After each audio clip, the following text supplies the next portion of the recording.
There's no way I'm marrying that beggar. Oliver Harris is the only man for me. Grace's screech echoed in my ears, dragging me back to the present moment. I've been given a second chance. I've come back to life. In my past life, Grace, my sister, had looked down on Oliver because he wasn't tall, handsome, or rich enough for her. She took my place and married a dirt poor man instead. But when she saw me thriving, living a life better than hers, jealousy consumed her. In a fit of rage, she set my house on fire and left me to perish in the flames. Now, as I watched her flaunt her arrogance again, I couldn't help but smirk. You couldn't handle the struggles of a poor man's life back then. Do you really think you'll survive in the cutthroat world of the rich? They'll tear you apart. Chapter 1. My dad beamed at my sister Grace, practically glowing with pride. Now that's my girl. You've finally seen the light. The Harris family is one of the most powerful in South City. Marry into that, and you'll be living the high life, dripping in luxury. My mom couldn't hide her excitement either. Your sister, well, she's always been destined for hardship, so I found her a poor guy to marry. But you, Grace, you almost threw away a golden opportunity for some nobody. Thank goodness you came to your senses just a month before the wedding. So what if the guy's not handsome? When you're swimming in money, who cares about looks? Grace shot me a smug glance, her lips curling into a smirk. It was just a moment of confusion, she said, her voice dripping with condescension. Then, with a mocking tone, she added, Sis, I'm marrying Oliver now. You're okay with that, right? My dad chuckled. What could your sister possibly have to say? If she dares protest, I'll set her straight myself. That marriage was meant for her anyway, so we're just putting things back where they belong. My mom shot me a warning look. Sophia, the wedding's around the corner. Don't go stirring up trouble. You're marrying that poor fool, and that's final. He may be broke, but he handed over $50,000 for a wedding gift. Who else would be dumb enough to throw that kind of money at someone like you? I smiled calmly. I've got no objections. After all, things are just going back to their rightful place. The world of the rich is full of rules and power struggles. After years of marriage to Oliver, I knew all too well that love had no place in that life. I'd been through enough misery. If Grace wanted it so badly, she could have it. But here's the thing, the wealthy have their own way of doing things, and with Grace's spoiled, lazy ways, she's in for a rude awakening. What I couldn't figure out, though, was why Grace had suddenly changed her mind after my second chance at life. That afternoon, Oliver, the heir to the Harris fortune, arrived at our house with gifts in hand. He was just as I remembered, short, chubby, with a face full of acne scars. His custom-tailored suit did little to hide his awkward appearance, and his small beady eyes sparkled with an unsettling sharpness. Grace, typically dressed to the nines in flashy, revealing outfits, had done a complete change. This time, she wore a simple white dress with barely their makeup that gave her a fresh, innocent look. Her cheeks were flushed with a girlish blush, and she managed to pull off a soft, almost demure charm. Her hair, styled in an effortlessly chic updo, made her look both youthful and polished, with just the right amount of sophistication. Blushing, Grace said, Sorry to keep you waiting, Oliver. I was just finishing up some work for my boss. No rich guy can resist a girl who looks pure and sweet, and Oliver is no exception. But still, he seemed more curious about her job. We're about to get married, and you're still working? Don't you get any time off for the wedding? Grace's cheeks turned an even deeper shade of red. Oh, I do, but I can't just leave my team hanging. I've got over 100 people depending on me. I had to sacrifice my vacation for them. You don't mind, right, Oliver? Grace, managing a team? What a joke. She'd been freeloading off our parents ever since she graduated college. This whole career woman act? It was just a carefully crafted image my mom had built for her. In my last life, I had taken Grace's place and married into the Harris family. Oliver hadn't been thrilled at first. But when he found out that I had already landed offers from top companies before even finishing school and that I led teams of over 100 people at just 20, his attitude changed. That's when I realized that Oliver didn't just want a pretty face, he needed a capable woman by his side, someone who could help him cement his position within his family. Together, we had navigated the treacherous world of the Harris family, carefully plotting our moves until, after years of hard work and sacrifice, we finally carved out a place for ourselves. But Grace? She'd always been lazy and entitled, never lifting a finger unless she had to. She'd be eaten alive in a place like the Harris family. And now, here she was, boasting about her work ethic when she wasn't even in the door yet. I couldn't help but wonder how long would it take before Oliver saw her for who she really was. I was looking forward to finding out. Chapter 2. Of course, I don't mind at all. I really admire your dedication to your work and the way you look after your team. Honestly, I'm the lucky one to marry someone like you. Oliver, for all his faults, was still a man from an elite family and knew how to say what people wanted to hear. Judging by the look on his face, he was more than happy with Grace. He then shifted the conversation to topics like real estate and finance. It seemed like casual small talk, but I knew better, it was a test. Surprisingly, Grace handled it with ease, answering his questions confidently as if she'd been studying for this moment her whole life. I was caught off guard. Sure, the questions weren't rocket science, but Grace? She'd never shown any interest in this stuff before. How was she suddenly so well versed? It was becoming clear this time around, things were different. Oliver left looking thoroughly impressed, and my parents practically tripped over themselves to see him out, treating him like some kind of god. Once he was gone, Grace turned to me with a triumphant smile. So sis, how do you think I did? Pretty impressive, right? I gave her a level look. Not bad. But don't get too comfortable. Oliver may not be the sharpest guy in the room, but he's no fool. You can fake it for a while, but eventually, your real self is going to show. And when it does, it's not going to be pretty. Her eyes narrowed and she shot me a cold, venomous look. You only say that because you're jealous. What's so hard about managing a company? I'll figure it out in no time. She leaned in, her voice dripping with arrogance. Mark my words. Not only will I keep this act up, but I'll help Oliver become the heir to the Harris family fortune. I'll be in control of everything. I couldn't help but laugh. The Harris family heir?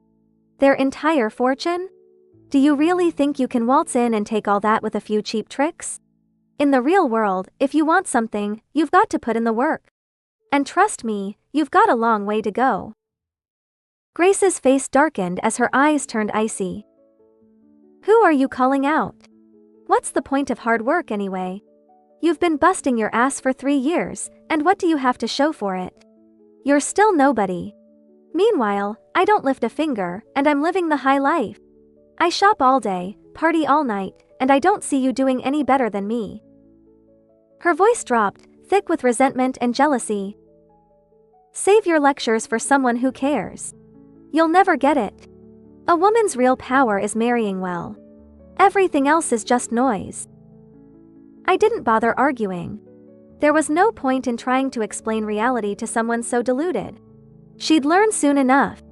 Once she married into the Harris family, she'd realize just how brutal that world could be. The wedding day was fast approaching. With Grace pulling the strings, the wedding Oliver was throwing for her was far more extravagant than the one I remembered from my past life. A fleet of brand new Rolls Royces stretched down the street. Red carpets were rolled out from our front door all the way to the hotel. And the engagement ring? A massive custom diamond that Grace made sure everyone noticed. She couldn't stop posting every detail on social media, flooding her feed with updates about her perfect life. And if that wasn't enough, she made it her personal mission to rub it in my face at every opportunity. Sis, you don't regret swapping places with me, do you? It's too late now anyway. Oliver's completely obsessed with me. Sis, Oliver just gave me an entire stash of luxury makeup. Want me to send you a set? Oh, and sis, I heard that poor fianc of yours had a truckload of boxed mac and cheese and canned beans delivered for your wedding. Seriously, how tacky. If I were marrying him, I'd at least make him bring 2 trucks. You work so hard, don't you think you deserve better than that? I just smiled and let her words slide off me. She could gloat all she wanted. The higher you climb, the harder you fall. This was the happiest she'd ever be, and honestly, I couldn't wait to see how spectacularly it would all come crashing down. In my past life, Adrian Brooks had been set to marry me. But my mother, always chasing after more money, had pushed his family into giving $50,000. In the end, he'd married Grace instead.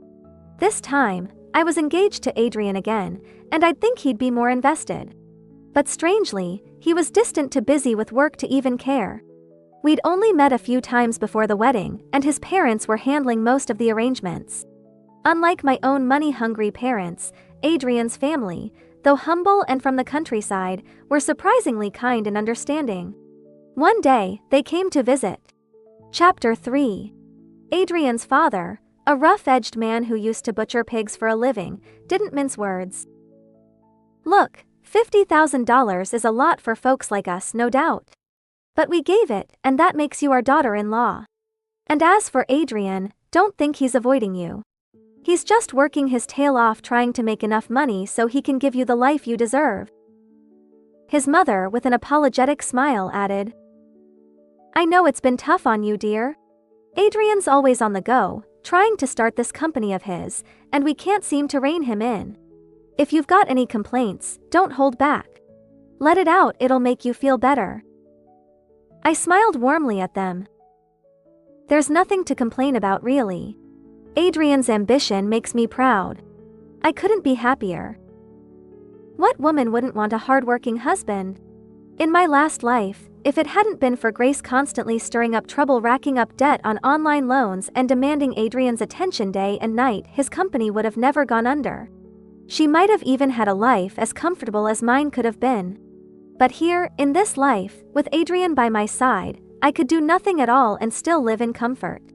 I wouldn't have to worry about a thing. Adrian's mother saw the sincerity in my eyes, and tears welled up in hers. She reached into her purse and pulled out a small, carefully wrapped bundle. Unfolding the layers of cloth, she revealed a beautiful jade bracelet. Take this, darling, she said softly. This bracelet has been in the Brooks family for generations. Now it's yours. A family heirloom? In my last life, I'd never seen Grace wear this bracelet. But after spending years in high society, I could tell at a glance that this was no ordinary piece of jewelry. It was of the highest quality, easily worth hundreds of thousands. I accepted it with a soft smile. Thank you, Mom. The moment I called her Mom, both Adrian's parents lit up with joy. We chatted for hours after that. His mother had heard about how I was never the favored child, how my parents doted on my sister and left me to fend for myself. She understood. As she spoke, tears spilled down her cheeks. Her empathy was so raw, so real. Adrian's father, always blunt, clenched his teeth in frustration. Your parents must be blind. You're out here making tens of thousands a month while Grace sits around doing nothing. How could they not see what a treasure they have in you? They promised that once I was married into the Brooks family, they would never let me be mistreated. Their words touched me in a way I hadn't expected. My eyes glistened with unshed tears as I realized I was experiencing something I'd never had in my past life: genuine parental love and care. Even though Adrian's parents clearly had their issues with mine, they still showed respect for my family for my sake. They bent over backward to meet my parents' demands, even when it wasn't easy for them. Meanwhile, Oliver's parents couldn't have cared less. They barely acknowledged us. After one stiff dinner with my parents, they left everything about the wedding to Oliver and their butler. They barely lifted a finger. But my parents didn't see this as an insult. No, they were proud of it. Oliver's parents are so busy, my father would boast. Just having dinner with them was a huge honor. My mother, on the other hand, sneered at Adrian's parents. They're pathetic, really. If they had any dignity, they wouldn't be groveling like that. My father had already made up his mind about my future. That poor boy's family is practically begging for you to marry into their home. You're in for a life of hardship if you go through with this." My mother was no better. She laughed at me. "So what if they are nice? It won't help you. When a woman marries, it's her husband she has to rely on. If Adrian's indifferent to you now, don't expect that to change after the wedding." Their words didn't faze me. Honestly, I had no emotional attachment to them anymore. Once I was married into the Brooks family, I'd finally be free of them. The night before the wedding, my mother took Grace and me to the secret room she'd set up in our house. She wasn't someone who left things to chance. Marrying her daughters into wealthy families was something she'd been planning for years. Ever since we were little, she'd bring us to this hidden room and teach us everything a lady of high society needed to know: how to do our makeup, how to dress elegantly, how to behave with grace. She drilled us on how to be the perfect wives and taught us the rules of the elite world. Grace was obsessed with fashion and makeup, soaking up every lesson on how to look beautiful. But when it came to the responsibilities of being a wife or learning the ins and outs of high society's rules, she couldn't have cared less. I, on the other hand, had little interest in makeup or clothing. What fascinated me was the world of the elite: how they lived, the unspoken rules they followed, the power they wielded. But my mother always thought Grace was better suited for a life in high society. She believed that to succeed in that world, a woman only needed to look beautiful, keep her husband happy, and navigate the cutthroat social games played among the wives of the wealthy. With her charm and quick thinking, Grace was perfect for that life. As for me, in my mother's eyes, I was too naive. She didn't believe I'd ever fit into that world. Chapter 4. In my last life, when I found out I'd be taking Grace's place to marry Oliver, I holed up in that secret room, cramming every bit of high society etiquette I could. I even went days without eating, trying to keep my figure perfect. I practiced everything, even those ridiculous, seductive poses meant to please a man. Grace, of course, skipped all of that. She was marrying Adrian after all. Why should she bother with any of this nonsense? Out of spite, she did everything she could to disrupt me, making loud noises while I studied, even slipping something into my water that made me break out in a rash on my wedding day. The guests whispered, gossiping about how I'd embarrassed the family. But this time around, it's different. I'm marrying Adrian, and there's no need for me to bother with those silly old rituals. I was curious, though, would Grace finally take this seriously? If she did, maybe she'd suffer a little less when she married into the Harris family. Those lessons, as archaic as they were, did help me avoid a few humiliations in my past life. But no, Grace didn't bother. She saw me skipping the lessons, so she decided to follow suit. My mother practically begged her. "Grace, you're about to marry into the Harris family. At least learn a few things, for heaven's sake." Grace just picked up a best-selling business book from the shelf and waved it dismissively. "Mom, you've been watching too many period dramas. Who even cares about those old traditions anymore?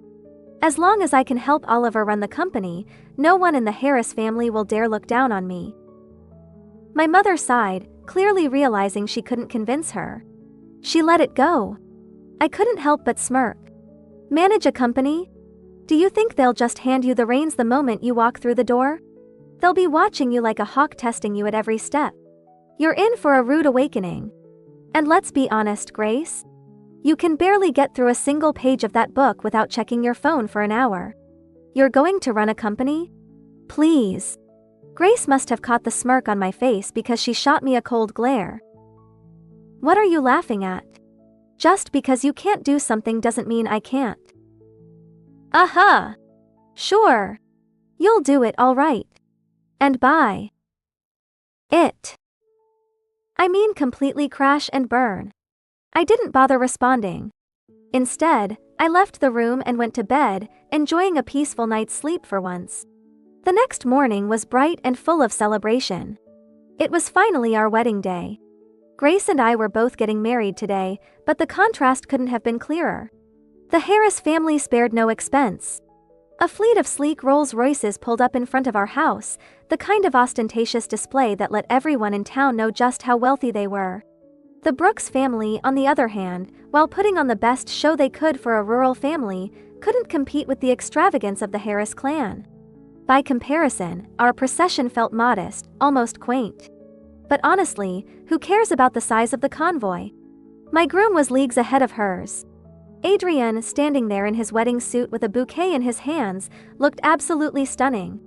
At over 6 feet tall, with long legs and an air of calm confidence, he had a smile on his flawless face that radiated happiness. He was everything I could have ever dreamed of. Meanwhile, Oliver, short, pudgy, and unattractive, might have been wearing a more expensive suit, but even with all the makeup in the world, he couldn't hold a candle to Adrian. No wonder Grace had wanted to swap grooms in my last life. This time, as soon as she saw Adrian, she couldn't help but steal a few glances. Her eyes lingered on him, and I could see the jealousy flicker across her face. Still, she tried to cover it up with a sneer. So what if he's handsome? He's still broke. You can't eat good looks for dinner, can you? I glanced back at Adrian, taking in his perfectly sculpted face, and couldn't help but smile. Honestly, I wouldn't mind taking care of him forever. Actually, I think I could. That clearly got under Grace's skin. She gave me a scornful look before turning back to Oliver, plastering a fake smile on her face. Oliver, you're here. Oliver, needing Grace to secure his position, was all charm. He'd been a playboy for years and knew exactly how to sweet-talk a woman. He took Grace's hand and kissed the back of it, bending low like some kind of prince in a fairy tale. Here to take my princess home. Grace beamed, but not before glancing over her shoulder to flash me a smug, mocking look. I didn't care. I just turned to Adrian, who was smiling warmly at me. He handed me the bouquet and said, "I'm here to take my babe home." Let me tell you, no woman can resist a handsome man calling her babe. Especially when his eyes are filled with such genuine affection. Blushing, I smiled back, taking the bouquet from him and sniffing the flowers. They smell wonderful. Grace, watching us, shot me another envious look before quickly turning back to Oliver. Let's go, Oliver. Of course. Oliver, paying no attention to me or Adrian, was far too focused on getting Grace to the altar. The ceremony was meticulously planned, and everything went off without a hitch. After the reception, a swarm of Brooke's family relatives gathered around me as we prepared to leave the venue. I glanced over at Grace, who was standing tall and radiant in front of the Harris family elders, looking every bit the part of a high society bride. Oliver stood beside her, positively glowing with pride and anticipation.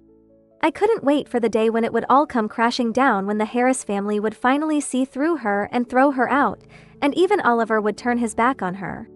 Chapter 5. The night of the wedding, the room was bathed in warm candlelight, a soft, flickering glow that made everything feel romantic, almost magical.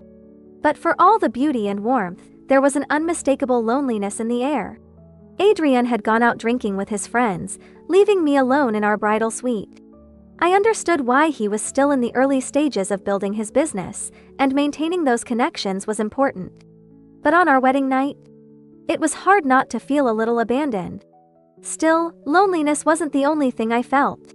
Beneath it all was a strange mix of anticipation and nervousness. I kept glancing at the door, waiting for him to return, unsure of how things would play out between us. We hadn't spent much time together before the wedding, and now, well, tonight was different. Hours passed before I heard the door creak open. Adrian stepped inside, and I could immediately tell he'd had a few drinks. The faint smell of alcohol clung to him.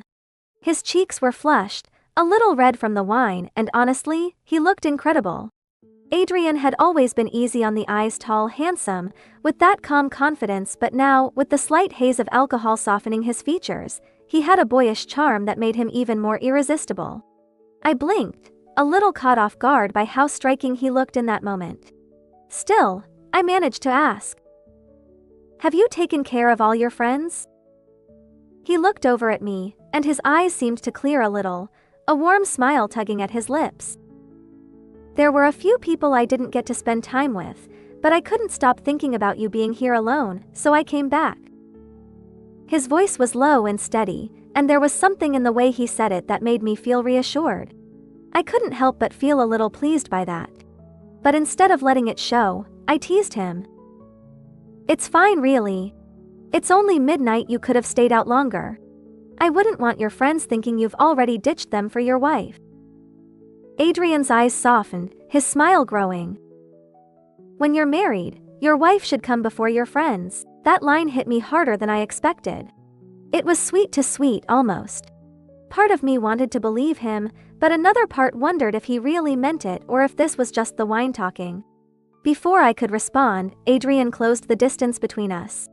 He gently took my hands in his touch warm and steady, grounding me in the moment. "Sophia," he said, his voice a little rough. "From now on, you're my wife. I promise you I'll make sure you're the happiest woman in the world." His eyes met mine, filled with a kind of tenderness and sincerity that made my heart skip a beat. It wasn't just empty words. I could feel the weight behind them, the promise of something real, something lasting. I stood there, frozen for a second, feeling a warmth spread through me. When I finally nodded, I couldn't bring myself to look him in the eye. I was suddenly too shy. Adrian chuckled softly at my reaction, and before I could say anything, he pulled me into his arms. His lips brushed against mine in a gentle, lingering kiss. Without warning, I found myself lying on the bed, our bodies pressed close together. His breath, warm and tinged with the scent of wine, sent a shiver down my spine. The faint, intoxicating smell of alcohol mixed with his natural scent, and it was enough to make my head spin. Everything around us seemed to blur as if the world outside had faded away. All I could hear was the quiet sound of his voice, the rustling of fabric as we undressed, and the soft rhythm of our breathing. That night, we crossed a threshold. It wasn't just a wedding night, it felt like the beginning of something deeper. I can't remember everything we said to each other in those moments, but I do remember this. We promised to be good to each other, to be the kind of husband and wife who would always stand by one another. No matter what the future held, we vowed to face it together, side by side. The next morning, I woke up feeling sore in all the right ways. My mind was filled with flashes of the night before, and every time I thought about it, I felt my cheeks heat up, my heart beating a little faster. Adrian wasn't just handsome, he was strong, fit, and, well, let's just say he had stamina to spare. Compared to Oliver, there was no comparison. Adrian was everything Oliver wasn't, and then some. I couldn't help but think back to my wedding night with Oliver in my previous life. It had been a disaster, to put it lightly. Oliver, already physically weak from years of indulgence, had no real interest in me. He wasn't capable of connecting with me, either emotionally or physically. For years, I was left feeling empty, as if I didn't exist in that marriage. But this time was different. Grace had chosen Oliver, and honestly, that was her loss. I picked up my phone and saw a new post from Grace on social media. She'd uploaded a photo of the Harris family gathered for a traditional ceremony, taken just a few hours ago. Right. I'd almost forgotten one of the Harris family's rules was that new brides had to wake up at 5 in the morning on their first day to participate in the family's ancestral worship. Grace's caption was all positivity, talking about how she was ready to embrace her new life and be a good wife. But I knew her too well. Behind that upbeat post, she had to be falling apart. After spending a night with Oliver, short, pudgy, and entirely unsatisfying, she'd been dragged out of bed at the crack of dawn to perform some old family ritual. I couldn't help but smile to myself. It must have been torture. Chapter 6. I stepped out of the bedroom, feeling pretty good about myself, only to realize Adrian was nowhere to be found. He'd mentioned something last night about being busy with setting up his company and how he wouldn't have much time to spend with me over the next few days. Still, I couldn't help but feel a little disappointed. Wait, why was I feeling this way? Was I already starting to fall for him? That seemed absurd. It hadn't even been that long. I quickly brushed the thought aside, coming up with a more rational explanation. Well, it wasn't like I had fallen in love after just one night. That would be ridiculous. It was probably just physical attraction, right? I thought about the promises Adrian and I had made to each other last night and smiled to myself. Honestly, with him being as good-looking as he was, driven and ambitious, and willing to put up $50,000 for me, what more could I ask for? Even his parents already treated me like family. I had no complaints about this life. Adrian. I murmured softly. I'll make sure I'm the best wife you could ever dream of. As I stood there, a memory from my last life surfaced. Grace, furious and hysterical, screaming at Adrian, calling him worthless, blaming him for ruining her life.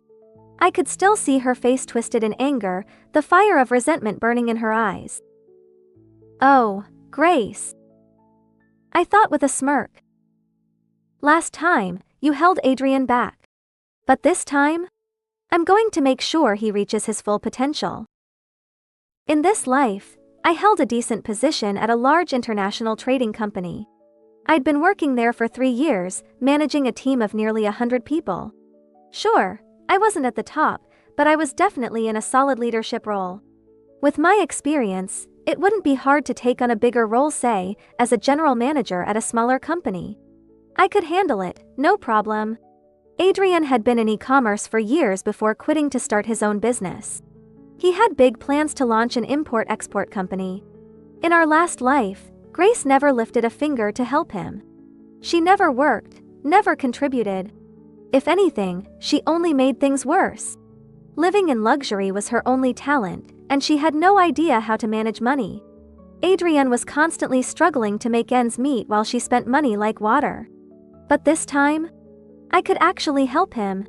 I knew exactly where Adrian had run into trouble in our past life. He needed $70,000 to run his company, and last time, it had taken him months to put that money together. Grace's spending habits meant he could never save up fast enough. She even dipped into his startup funds a few times to buy herself expensive bags and shoes. The poor guy could barely keep up. But this time, I could shorten that timeline to just a month. I'd been working for 3 years, making over $2,000 a month, but I sent most of it back home. I only kept about $500 for myself every month, so my personal savings were just over $7,000. We'd received another $7,000 in wedding gifts yesterday, and Adrian had around $30,000 saved up. That left us about $30,000 short. Adrian still had some freelance work going, and if he could pull in a few more clients, he'd probably be able to add another $7,000 by the end of the month. As for the rest, I could easily cover it. I had a few close friends who'd lend me money without a second thought. And the last $7,000? I could earn that.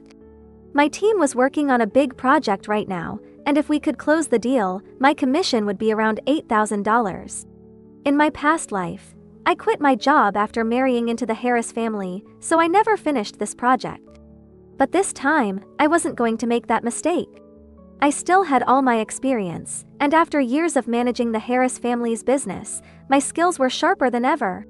This project? Piece of cake. I threw myself into work, contacting clients, setting up meetings, and reaching out to my closest friends to borrow money. That evening, Adrian came home, looking exhausted from running around all day. I had dinner ready for him when he walked in. He stopped in his tracks, surprised. "You made dinner?" I smiled. "You've had a long day. Consider this a little reward for all your hard work." He chuckled, his tired face softening into a grin as he sat down. After taking a bite, his eyes widened in surprise. "Wow, this is amazing! I had no idea you could cook like this. You're an incredible wife, you know that? I'm one lucky guy." His praise made me feel warm inside. I wasn't the best cook in the world, but I could definitely do better than instant noodles, Grace's specialty. In our past life, Adrian had been so unlucky with Grace dragging him down. But now that I was in the picture, I was determined to make sure he lived the life he deserved. After dinner, we got down to business. I asked him how much money he'd been able to raise for the company.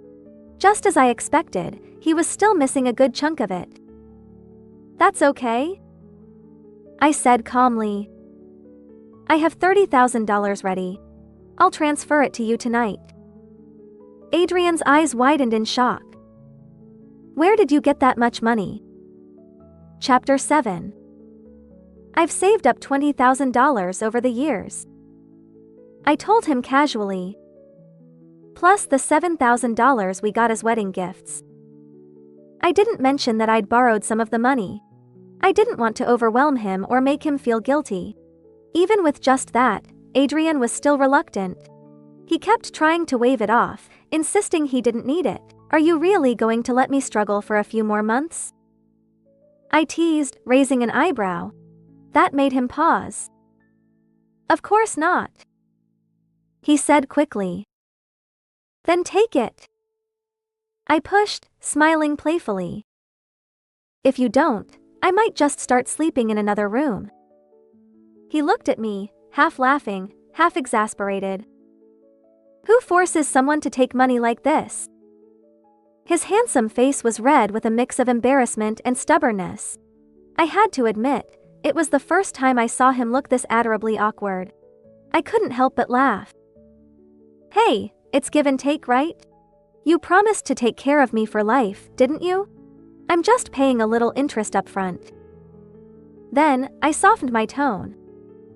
Besides, didn't we say last night that we're in this together, building our future side by side? At that, Adrian couldn't help but smile. His eyes softened, and for a moment, I thought I saw them glisten, full of emotion. Don't you dare cry, I teased, trying to lighten the mood. He laughed, shaking his head, but there was something familiar in his gaze. It was the same look he gave me last night before things got heated. My face went red, the memory of our night together stirring something inside me. You're hopeless, I said, trying to hide my own embarrassment. He smirked. We're just returning the favor, aren't we? That night, well, let's just say I didn't get much sleep. The next morning, Adrian was already gone by the time I woke up. I shook off the sleepiness and got ready for work. No one loves going to work, but if I wanted the life I'd been dreaming of, I had to put in the effort. And knowing Adrian would be there when I got home made it all a little easier. Life, I realized, is a blend of joy and hardship. You have to take both in stride. Neither of us had taken a proper honeymoon. While most newlyweds would be off on some romantic getaway, Adrian and I were neck-deep in work. By day, we were both hustling. By night, well, let's just say we didn't slack off there either. It was a busy, fulfilling time. And honestly, I couldn't have been happier. As the days passed, our relationship only deepened. At work, we had a mutual respect for each other's skills. We both knew what the other was capable of, and that trust was unshakable. In our personal life, we were perfectly in sync physically and emotionally. By day, we were the perfect couple. Polite, supportive, and respectful. But at night, we let all that go and just enjoyed each other with no reservations. We weren't just husband and wife. We were partners and teammates, working toward a shared dream of happiness and success. It was a kind of connection I'd never had with Oliver. In my past life, Oliver had used me, kept me at a distance, and never really trusted me. But Adrian? He loved me, cherished me, protected me. He treated me like his equal, his partner in every sense of the word. By the end of the month, I closed the big project I'd been working on. The commission was a cool $8,000, and with my regular salary of $3,000, it all landed in my account at once. Adrian had done well too, managing to bring in over $4,000. His parents, despite their modest means, had chipped in as well. His dad, who worked as a butcher, and his mom, who labored in the fields, managed to pull together $3,000 to help Adrian get his business off the ground. With all the money we'd gathered, we finally had the enough money we needed for the company. There was even a little left over to keep things running for the first couple of months. Adrian took care of all the paperwork, and within a few days, we had our business license. Soon after, we rented a small office. I handled most of the negotiations, managing to save us a good chunk of money on rent and office supplies. The next challenge was hiring staff. Since we were a startup, we couldn't offer high salaries, which made it hard to attract good people. Adrian managed to hire 2 employees, one of whom was a friend of his. But me? I was a pro at this. I knew how to sell a dream and how to make people believe in our future. Plus, I had a long track record of training and mentoring new talent. Within no time, I'd recruited 5 or 6 reliable, hardworking staff members. They were the kind of people who were eager to grow with us and help the company succeed. In less than 2 months, we had a small but functional team, and our little import-export business was officially up and running. Feeling proud of what we'd accomplished, I posted about our company's opening on social media. Normally, whenever I posted something, Grace would jump in with some snide comment.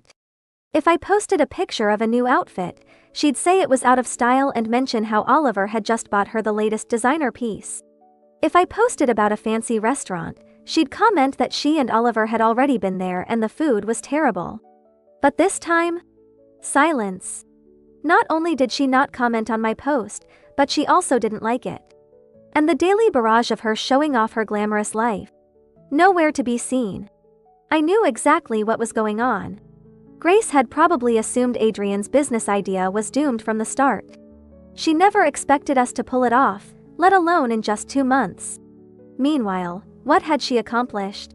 She thought marrying into the Harris family would give her a seat at the table, but I bet she hadn't even set foot in one of their boardrooms yet. In a family like Harris, a new daughter-in-law was still an outsider until she proved herself. It didn't matter how rich or powerful they were until then, she was just another face. And with all those suffocating family rules, Grace had to be feeling the pinch by now. Honestly, I almost felt sorry for her. Almost. Chapter 8. Not long after the company opened, Thanksgiving rolled around. It's traditional for families to gather at their parents' homes during the holiday. When we arrived, the first thing I spotted was Grace's white BMW, the one she got as part of her wedding gift. I knew Oliver wasn't here because his flashy Range Rover was nowhere to be seen. I tugged Adrian's hand and led him inside. Like most new sons-in-law, Adrian felt awkward at my mom's house. To be fair, my mom's cold stares probably didn't help either. After dropping off the gifts, he quickly escaped outside to play with our family dog. As I walked into the living room, I overheard Grace complaining to my mom in the next room. "Mom, you have no idea how strict the Harris family is." Grace was practically whining. "You can't leave food on your plate, you can't slouch when you sit, you can't hunch your shoulders when you stand. You've got to be home by midnight, no going to bars or clubs. And don't even get me started on how I'm supposed to watch every move I make in public. I get scolded all the time." That's the Harris family for you. Big, wealthy, and drowning in rules. In my past life, even though I'd prepared myself and followed their customs as best as I could, I still struggled. Grace? She's been pampered her whole life and never had to follow anyone's rules. I could only imagine how hard it was for her. Well, that's how it is in these rich families. My mom said in a soothing tone she'd never used with me. They care about appearances, but you'll get used to it eventually. Get used to it? Easier said than done. Grace snapped, clearly more frustrated by my mom's attempt to calm her down. You don't get it, Mom. Oliver might look like he's got power and money, but in reality, he has no say in anything. When I get yelled at or punished, he doesn't even dare to defend me. And my mother-in-law? I made one tiny suggestion, and she slapped me across the face in front of everyone. And if that wasn't bad enough, I barely got any money to spend. Oliver's always off drinking and gambling, and then he only gives me a measly $2,000 or $3,000 a month. It's not enough. You and Dad gave me more than that. I thought I'd at least be able to earn something by working in the family business, but they keep blocking me at every turn. My mom gasped, clearly upset. What? Oliver's that useless? And your mother-in-law is that nasty? They don't even give you money? What kind of life is that? I rolled my eyes. Grace sure knew how to spin things to make herself look like the victim. Does Oliver have no power? Please. Maybe if she stopped causing trouble, things wouldn't be so bad. As for getting slapped, was it really just a suggestion? Or was she mouthing off? And only 2,000 or 3,000 yuan a month? Yeah, right. Oliver might drink and gamble, but he's not that cheap. She must be exaggerating. Always bragging about leading teams and having savings. That's probably why he doesn't give her more money. Honestly, she deserves every bit of it. Just then, I heard the dog barking outside. Is someone here? Is it your sister? Grace and my mom came out of the room, distracted by the noise. I sighed internally. I'd been hoping to listen in a little longer. Adrian, what are you up to? The moment my mom saw me, she launched into her usual complaints. You little brat! You just got married and already forgot about your poor mother? Look at the time. How could you show up so late? It wasn't even that late, barely past 10 in the morning. There's no set time for visiting on Thanksgiving. But I knew better than to argue. Traffic was terrible, I said, shrugging. Grace shot me a cold look. Excuses. You could have left at 6 and avoided the traffic. She glanced at the boxes of food I'd brought, simple things like homemade chili and packs of Gatorade that are common gifts in the countryside. Is this all you brought for Mom? You're kidding, right? This is a joke. In rural areas, these kinds of gifts are perfectly fine, practical and affordable. And considering how my mom treated me, I'd gone above and beyond by adding 10 pounds of eggs. That was more than enough. Grace, on the other hand, in our past life, she never brought anything when she came back home. And now, even though she'd married into the Harris family, I doubted she was any different. I turned to her, my voice dripping with sarcasm. So, what did you bring for Mom? Don't tell me you came empty-handed. Grace's smug expression faltered, and for a moment, she looked caught off guard. Who said I came empty-handed? I glanced around with mock curiosity. Oh. Then where's your gift? Let's see what you got. Grace shot me a dirty look and fumbled with her purse. After some awkward digging, she pulled out a thin, unimpressive gold bracelet. Here, Mom, she said, forcing a smile.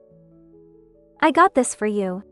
I just forgot to give it to you earlier because we were busy talking. Chapter 9. My mom hesitated for just a second. Then, her face lit up with a smile. Oh, wow! This is beautiful. My sweet daughter, you bought me such an expensive gift. This must have cost thousands, right? She quickly turned her attention to me, her expression hardening. Look at your sister. Look at yourself. What's the point of raising you? Did the things you brought even cost $100? I stayed silent. What could I say? They were being so shameless that anything I said would be pointless. But my mom wasn't done. Was this your idea or that broke husband of yours? You two are so cheap, it's embarrassing. Grace, always one to stir the pot, chimed in with a smirk. Mom, don't be so hard on her.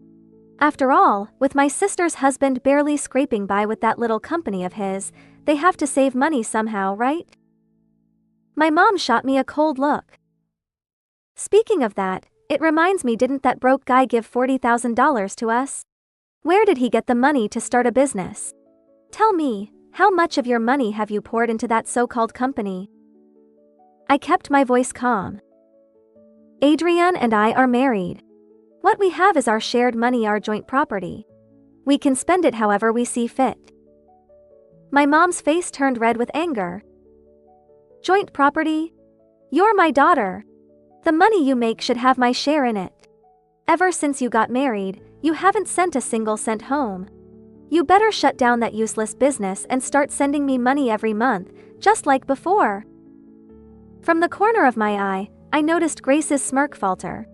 In the past, most of the money I sent home ended up in her pocket, and now that she was married to Oliver, I guess she hadn't counted on losing that extra income. I shook my head. There's no money to send. Everything's tied up in the business, and we're still in debt. If you're really short on cash, you should ask Grace. After all, she's married to Oliver and he's loaded. Grace's expression turned sour. Do you seriously think Mom's asking for your money? Mom doesn't need your little handouts. She's just worried you're throwing your money away for nothing. She's looking out for you. My mom nodded, her voice sharp. Exactly. I'm only trying to protect you from being taken advantage of by Adrian. From now on, you should send me your monthly salary. I'll save it for you, so when that loser bankrupts you, at least you'll have something to fall back on. Shameless. I took a deep breath and answered firmly. I appreciate the concern, Mom, but I'll manage my own life. I've spent too much time and effort building this business to just shut it down. My mom's voice rose. You've really grown up, haven't you? You don't listen to a word I say anymore. Do you really think sticking with Adrian is going to bring you a good life? You're not like your sister. You were born to be poor, and if you keep fighting your fate, you'll end up with nothing. Grace added her 2 cents, her tone dripping with superiority. Sis, you and Adrian are just regular people. You don't have the skills to run a company. You should both just get regular jobs and live a steady life. That business of yours is going nowhere. I met her gaze, my voice steady. I don't believe in fate.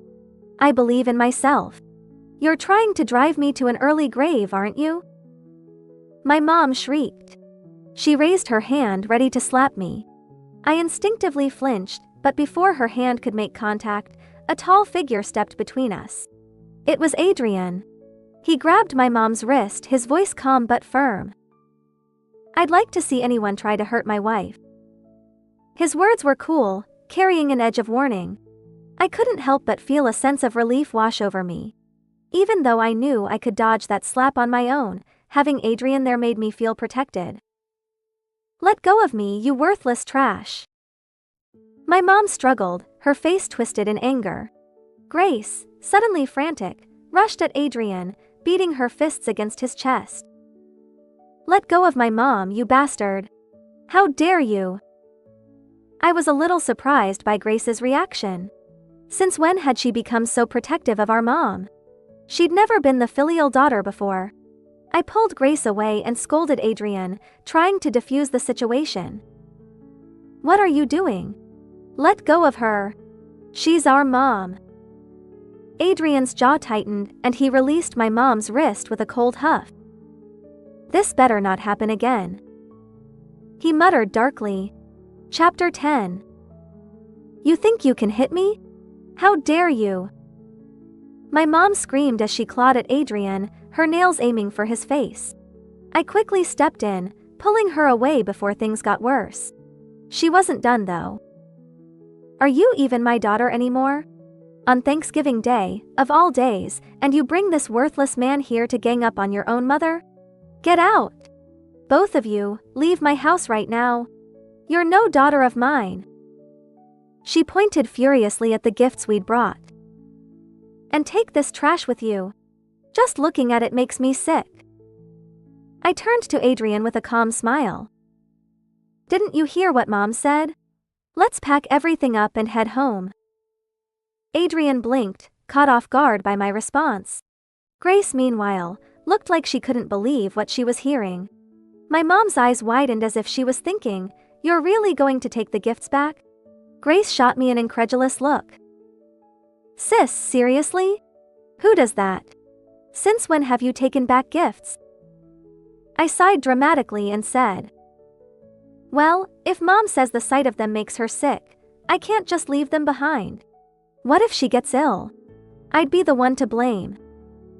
Grace was left speechless, her mouth opening and closing with no comeback. My mom, fuming, stormed off into her room and slammed the door. Adrian gave me a small, amused smile and began packing the gifts back into the car. Honestly, I didn't care if I had to toss those gifts in the trash later. What did they cost me? A couple $100s. No big deal. If Adrian's company wasn't just starting out and I wasn't worried about my mom causing more trouble down the road, I would have cut ties with her a long time ago.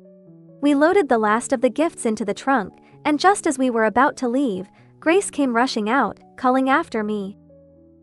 Wait, sis. I need to talk to you. Something in her voice caught my attention. I glanced at her, curious. What was this about? Adrian looked concerned, but I waved him off. Don't worry, it's fine. Grace wasn't exactly a threat. What's the worst she could do? Still, Adrian stayed close to the car, watching us like a hawk, just in case Grace tried anything. She led me across the street, away from the house, until we were standing near an old dirt pit. All right, I said, crossing my arms. We're far enough. If you wanted to kill me, Adrian wouldn't make it over here in time. Grace's face twisted with a sneer. Sophia, do you actually believe marrying Adrian is going to give you some fairy tale life? I raised an eyebrow at her, but before I could respond, she continued, her voice dripping with condescension. Let me give you a reality check. Adrian's little business? It's going to fail. Soon. No clients, no deals, he'll be bankrupt before you know it. I stared at her, taken aback. How the hell did she know so much? The confidence in her voice unnerved me. Then, like a puzzle piece snapping into place, a wild thought hit me. You've been reborn too, haven't you? Grace's eyes widened in shock. You've been reborn as well? Suddenly, everything made sense. No wonder she'd married Oliver this time around. She was playing a completely different game than in our last life, and now I knew why. She had memories from before, just like I did. Rage simmered in my chest as the memories of what she'd done to me in our past life came flooding back, how she'd left me to perish in that fire. I narrowed my eyes at her, my voice cold. Oh, I heard you complaining to Mom earlier. So, you ended up with Oliver, huh? And yet, here you are, still miserable in this life. How's that working out for you? Feeling good about those choices? Shut up! Grace screamed, her face red with fury. She raised her hand, ready to slap me. But before she could strike, I caught her wrist effortlessly and slapped her across the face instead. Did you really think I'm still the same Sophia you pushed around in our last life? Grace stumbled back, stunned. You hit me? Her whole body trembled with rage, her face contorting as she tried to process what had just happened. She raised her hand again, but I was quicker. Another slap landed squarely on her cheek. Smack! This time, the force sent her sprawling to the ground. She lay there, her hair a mess, her face frozen in shock. I towered over her, my voice low and steady. Consider that a warning. I might let go of what happened in the past, but only if you stay out of my life from now on. Cross me again, and I'll make sure you lose everything. Just as I finished speaking, I heard footsteps behind me. I turned around and saw Adrian standing there, his arms crossed, a mixture of concern and amusement on his face. What are you doing here? I frowned. This was between the two of us. Girl stuff. Adrian raised an eyebrow. You really wandered off just to get into a fight? I scratched my head, embarrassed. Well, yeah, kind of. He sighed, his expression softening. You know, fighting isn't exactly the most ladylike thing. His tone was stern, but I could see the worry in his eyes. It made my heart warm knowing he cared. I grinned sheepishly. All right. No more fighting. I promise. Besides, it's not like I hit an actual person. I just hit a monster, right? Adrian, who had been trying to stay serious, finally cracked a smile at my joke. Come on, he said, shaking his head. Let's go home. Chapter 11. My sister watched us leave sweetly, her molars grinding in anger. She pounded the ground, shouting, Sophia, Adrian, I won't let you two off. The Oliverson family will soon let me manage the company, and your little business will collapse in no time. I didn't want to tell Adrian about the rebirth. Don't listen to my sister. She's just talking nonsense. However, after getting into the car, Adrian frowned, and I realized this was no simple matter. In my previous life, I didn't know much about Adrian's company. I only knew it went bankrupt because of my sister's antics. But I knew that someone as capable as Adrian wouldn't have failed so badly if the company had been doing well. I asked Adrian, Is there something wrong with the company? Adrian held my hand, honestly saying, Yes, there are some issues. A client ran off, leaving us with a warehouse full of goods we can't sell. The money on hand isn't enough to buy new stock, and the cash flow is tight. But trust me, I'll fix it soon. I said. No. Adrian looked at me in surprise. I held his hand tightly, smiling. We'll fix it together. Adrian squeezed my hand, his smile warm. All right. We returned to the company and started brainstorming solutions. After understanding the situation, I realized the biggest problem was a batch of high-end imported baby formula and mother baby products worth about $20,000. These items, if in large quantities, would be easy to find buyers for. But with the clients gone, the remaining stock was just enough to be a headache. Experienced dealers were offering prices far below our cost. Selling them retail wasn't easy either. These items had high unit prices and required precise targeting. The employee in charge of these goods was so desperate he considered live streaming, but selling such products online wasn't easy. I had 3 years of experience in import-export trade and many connections.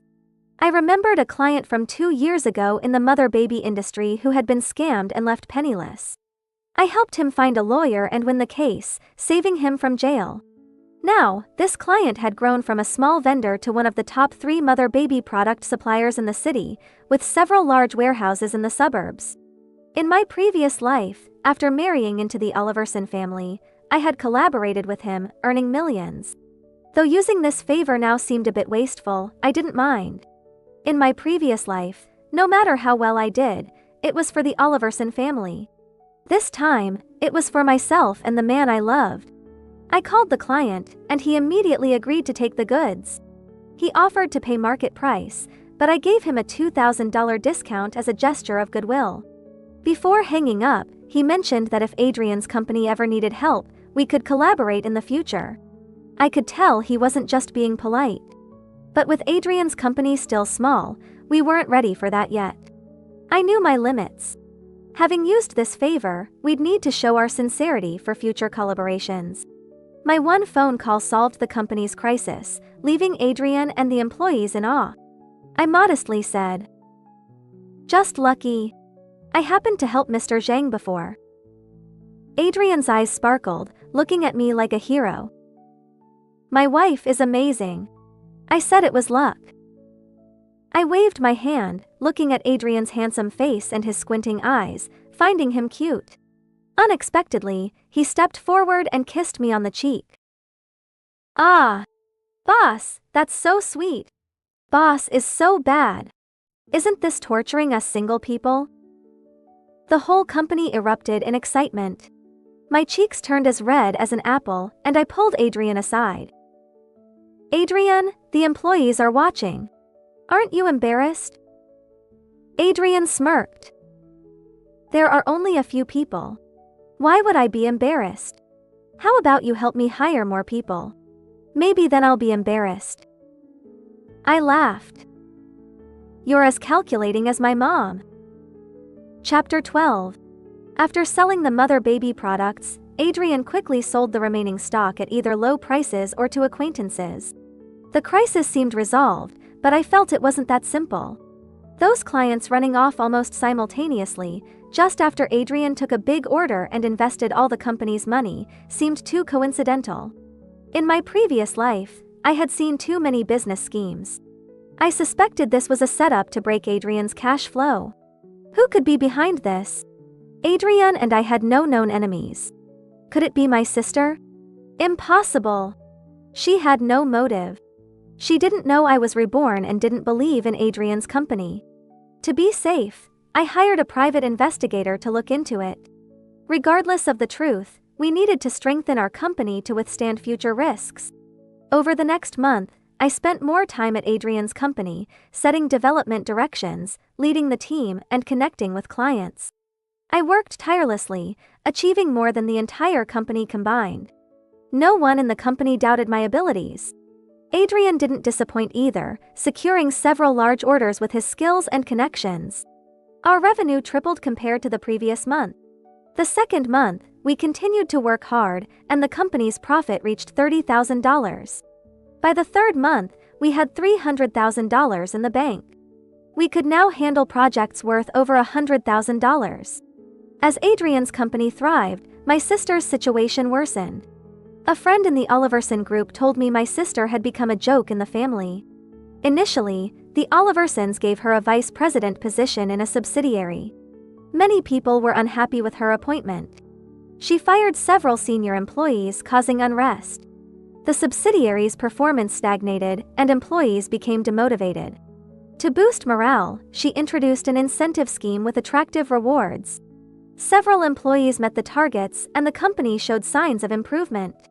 But she then withheld the bonuses, claiming they exploited loopholes, and fired them. This disheartened the remaining employees, leading to mass resignations. The company struggled, and she had to hire replacements at higher salaries, losing more money. After these incidents, the Oliverson family lost faith in her.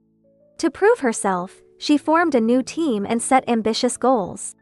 Despite initial progress, she failed to deliver. To cover up, she poached a major deal from an established team, causing them to leave and losing valuable clients. Oliver was furious, losing millions and becoming a family disgrace. I wasn't surprised. I knew my sister well. She always thought she was smarter than everyone else. She wanted results without effort. How could she not fail? I believed if she continued, the Oliverson family would eventually kick her out. If she stopped now, she might still have a few years of stability. But her fate was no longer my concern. As long as she didn't interfere in my life, she could do as she pleased. Once Adrian's company grew stronger, I planned to cut ties with my family. But trouble came sooner than expected. Chapter 13. After the Dragon Boat Festival, my mother frequently called, demanding money. I refused, saying the company wasn't making money. She said my sister told her I was making money. So my sister was keeping tabs on us. Even if she knew, I wouldn't give her money. My mother cursed me, but I didn't care. I insisted I had no money and was in debt. The next day, my parents came to my workplace with banners, demanding money, attracting a crowd. Fortunately, I had prepared, having a bank friend forge documents showing I was in debt. In front of cameras, I knelt before my mother, tearfully saying, "Mom, it's not that I don't want to give you money. I really don't have any." My sister and I had a grand wedding, making us minor celebrities online. I had arranged for people to shout. Her younger sister married into a wealthy family, but she married a poor man. Why ask her for money? Isn't this favoritism? Where's the conscience? This old lady has money but demands from her daughter? People were outraged. The incident quickly spread online. My mother, throwing a tantrum, showed her true colors. "You don't know what you're talking about. I'm not like that. I have no money." People took out their phones to record. She received a call, panicked, and left with my father. I knew the call was from my sister. My parents' stunt was her idea. She reacted quickly, but the internet was faster. Many videos went viral, and the incident trended locally. I know the person involved. She's been exploited for years. How can a mother do this? Her younger daughter married into the Oliverson family, right? This makes me angry. Parents causing trouble for their kids. Is the younger daughter unfilial, so they ask the older one for money? The story spread, affecting the Oliverson family's reputation. They used their influence to suppress the news, but the damage was done. In my previous life, I knew the Oliverson family would hold their children accountable for such scandals. My sister was in trouble. I didn't know the exact punishment, but she called, furiously accusing me of being deceitful and shameless. Later, a friend told me my sister and Oliver knelt in the family shrine for a day and a night. My parents weren't spared either, facing rumors and gossip in the village. The incident affected me too. Some clients became cautious, fearing my mother would cause more trouble. My former company didn't want to keep me. Since Adrian's company started, my heart wasn't in my job. My performance had declined. They used my mother's potential trouble as an excuse to fire me. I didn't mind. Adrian's company was doing well. I didn't need to work for others. The debt story seemed like a self-inflicted wound, but it wasn't. I explained the situation to my major clients, and they spread the word, clearing my name. Smaller clients didn't matter. Once Adrian's company grew, the debt story would be a joke. Chapter 14. Fully dedicating myself to Adrian's company, we made rapid progress. Our team grew from 10 to 50, then to 100. We achieved monthly sales of $1 million. After deducting costs, we made tens of thousands in profit each month. I trained several trusted employees, allowing myself to relax a bit. Now, people called me Miss Chen. Even my former boss reached out to mend fences. Those who had badmouthed me now apologized and tried to curry favor. I hadn't heard from my sister in a while. The next news was that she was back managing a company. A friend said she had invested $100,000 in a new project. After the previous incident, Oliver wouldn't give her money. She had always been extravagant. Where did she get the money? I quickly deduced. The money must have come from my mother. When my mother asked me for money, it was for my sister's project. Unable to get it from me, she used her own. In my previous life, when I married into the Oliverson family and needed money for a project, my mother refused to lend me $10,000, demanding living expenses instead. This time, she still asked me for money for my sister. Can you believe it? Given my sister's nature, the project was doomed. $100,000 would be wasted. I only wanted to grow Adrian's company and distance myself from them. We decided to launch an online store, a website selling imported goods. We had planned this from the start, but the company's rapid growth allowed us to do it sooner. With my knowledge of future trends, I knew the economy would worsen, making an online store essential. Better to start now than later. Adrian and I agreed and began immediately. I handled sourcing, traveling domestically and internationally. Adrian focused on marketing and attracting customers. We were busier than ever, sometimes not seeing each other for a week. We even arranged to meet in different cities, booking hourly rooms for brief reunions before parting ways. The distance seemed to strengthen our bond, making our meetings more passionate. But long distance wasn't sustainable. A month later, our website was up, with daily traffic exceeding 1,000. We reduced our travel, increasing our intimate moments, sometimes spending entire nights together. I loved this man more and more. My sister's situation worsened. Her project failed, losing hundreds of thousands, including Oliver's investment. Oliver, furious, ignored her, often staying out late. Serves her right. I hoped she learned her lesson and stopped causing trouble. Chapter 15. However, my sister wasn't giving up. Someone convinced her to invest more, promising returns. She borrowed another $100,000 from my mother. The project failed again. My mother, desperate, asked me for money, saying she had given everything to my sister. I refused, citing the online store's expenses. She cursed me and blocked me, saying I was no longer her daughter.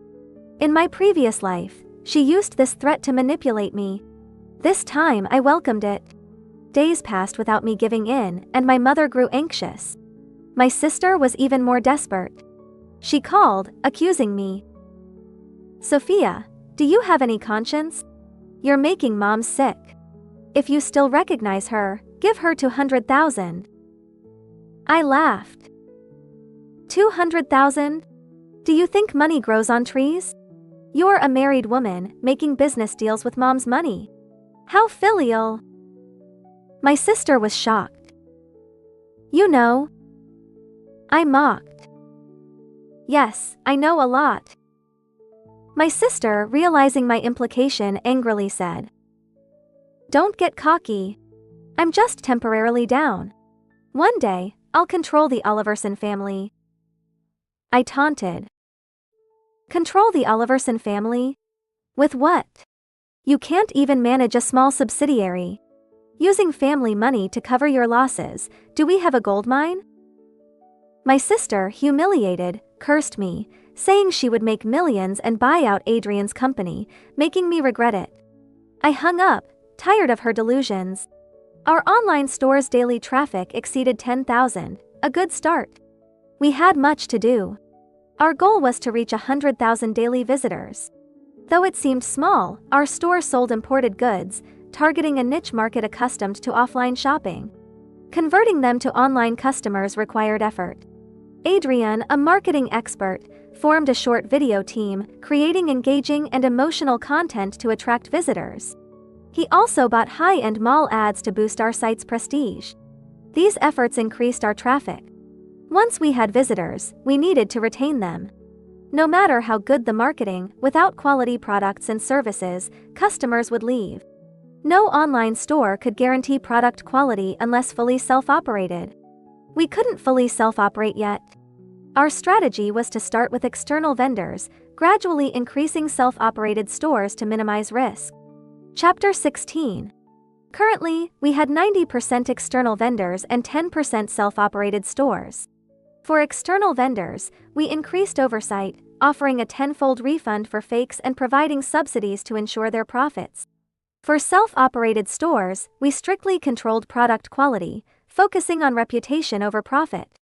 We specialized in imported mother-baby products, cosmetics, and snacks. Adrian had connections in the snack industry, which we had been developing early on. 70% of our sales came from snacks. Mother-baby products and cosmetics were our weak points. I had resources in these areas. Our online store gained some fame, growing rapidly. I arranged a dinner with the mother-baby product supplier I had helped before, securing a large batch of goods and vendors. I also reconnected with a semi-retired cosmetics supplier from the early days of online sales, signing a contract to solve our cosmetics supply issue.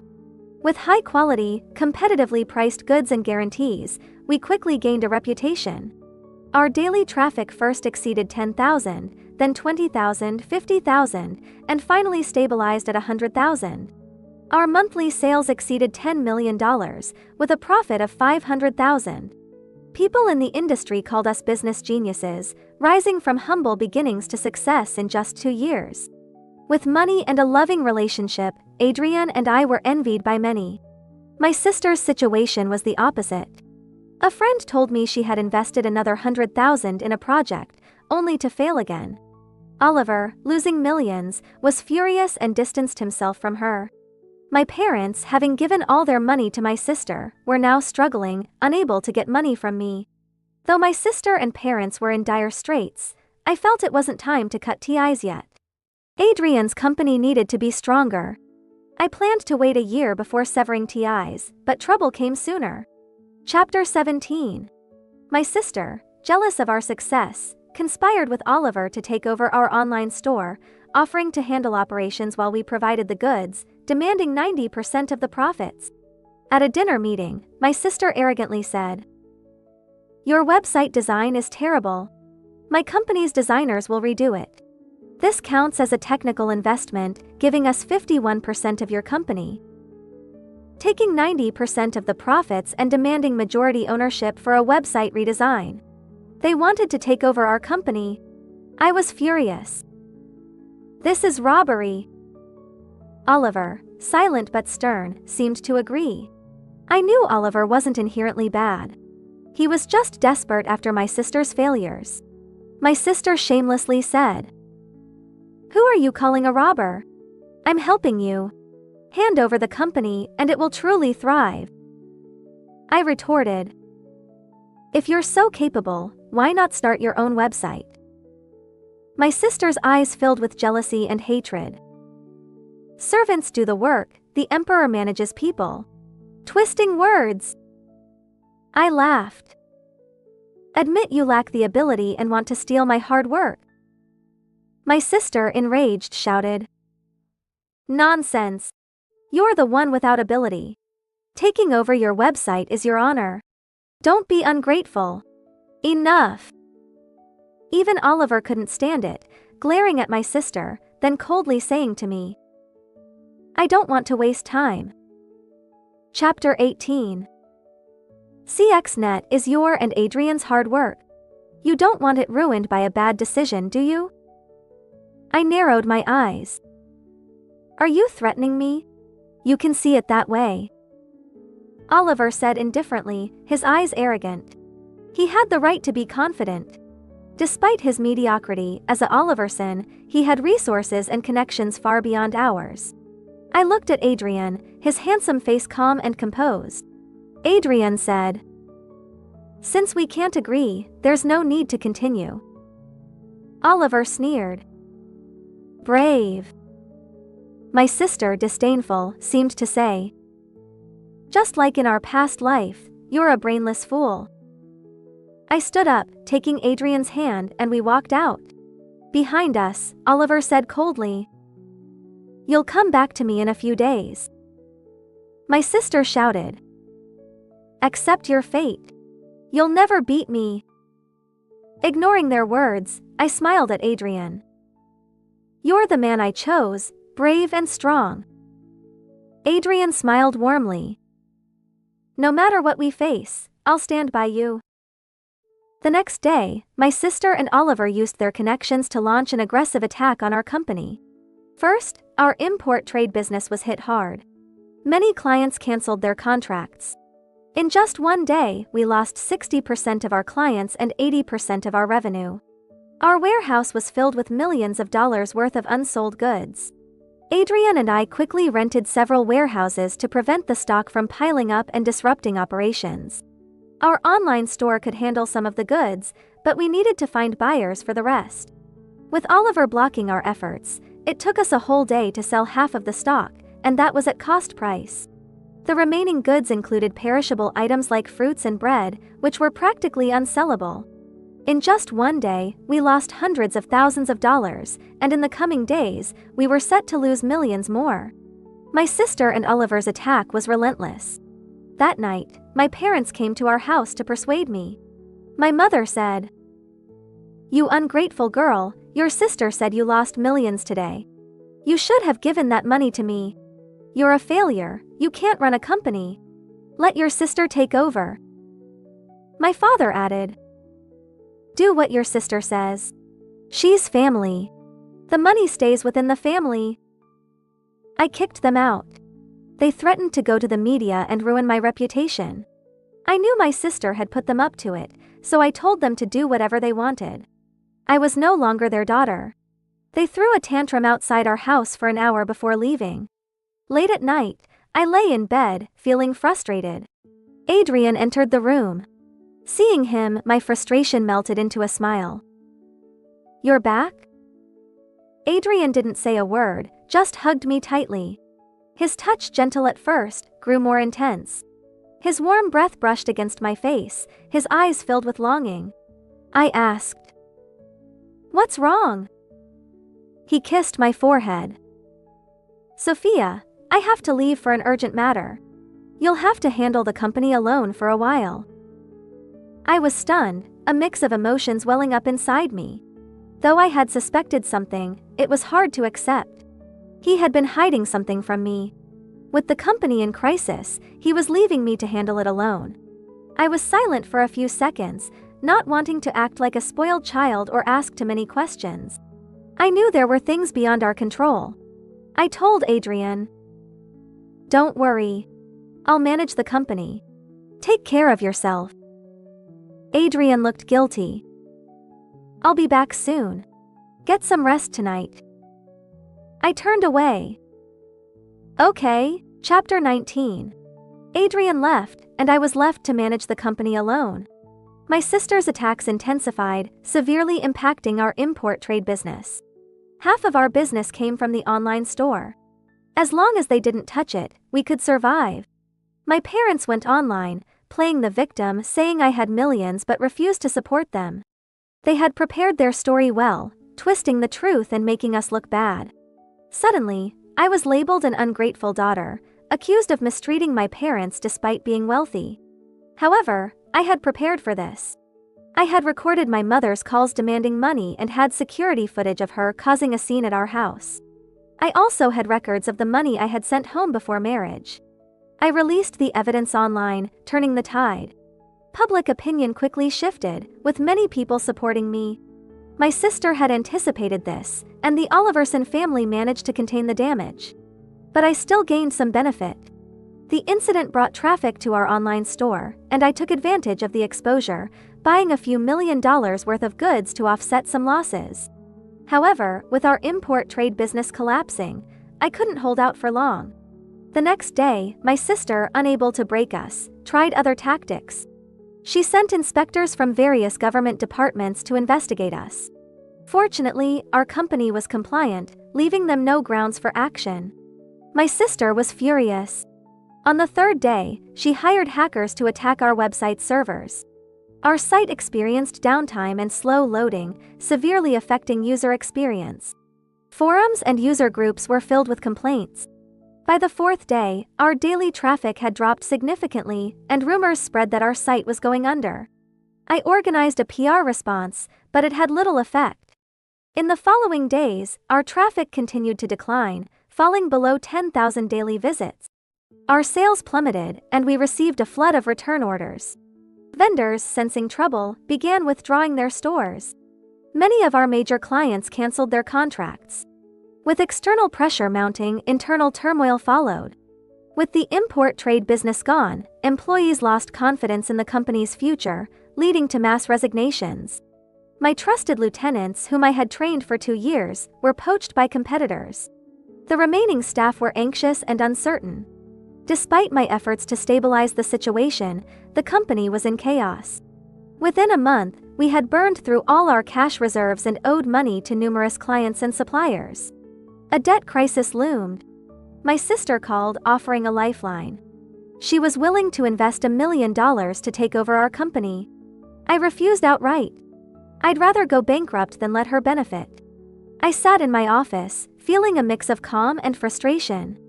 I hadn't contacted Adrian for a month. With the company on the brink of collapse, I felt I should inform him. I called him, and after a long wait, he answered. "Hello." Hearing Adrian's voice, I was emotional. "Adrian, I'm sorry. I couldn't save our company." Adrian's voice was gentle. "It's okay. You've done your best." I was stunned, looking at my phone, when suddenly someone hugged me from behind. That familiar feeling.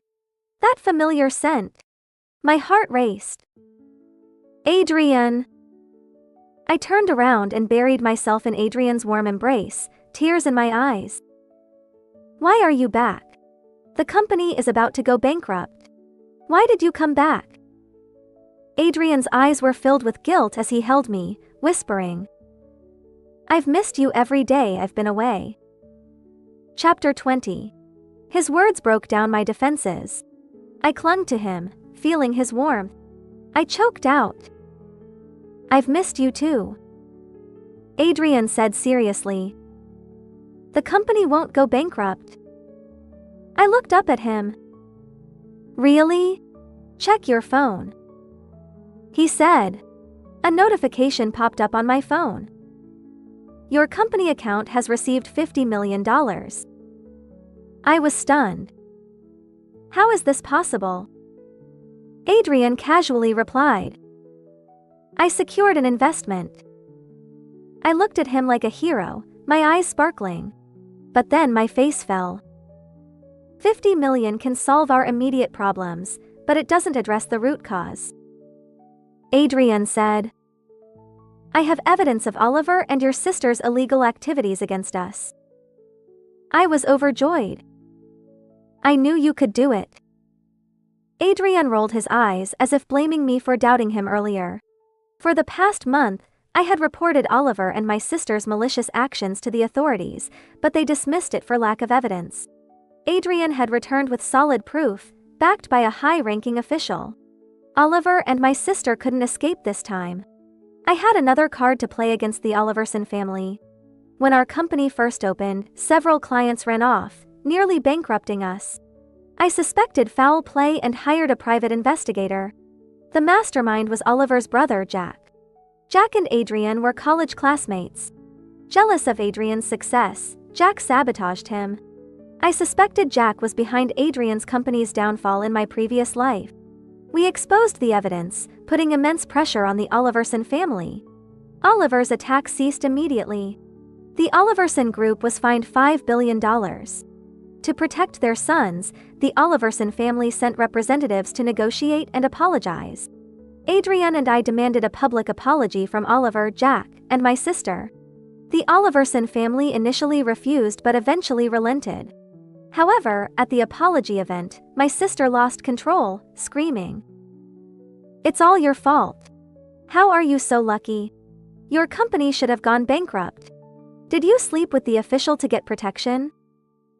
Her outrageous outburst went viral, causing further damage to the Oliverson family's reputation. The Oliverson Group's stock plummeted. The Oliverson family claimed my sister had a mental illness and sent her to a psychiatric hospital. Oliver and Jack were disowned by the family, left to fend for themselves. 6 months later, my sister, with a broken leg, was homeless and mentally unstable. My mother, unable to cope, took her own life. My father, depressed, was hit by a car and died.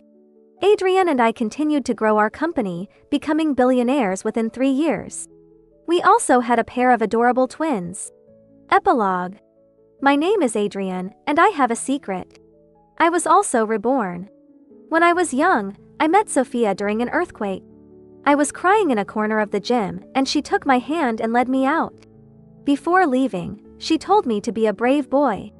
After that day, I never saw her again, but her words stayed with me, giving me strength. Years later, I learned her parents were looking for a son-in-law. I paid a dowry of $40,000, only to end up marrying her sister. Fate played a cruel joke. I could only watch as Sophia married a wealthy man who didn't love her.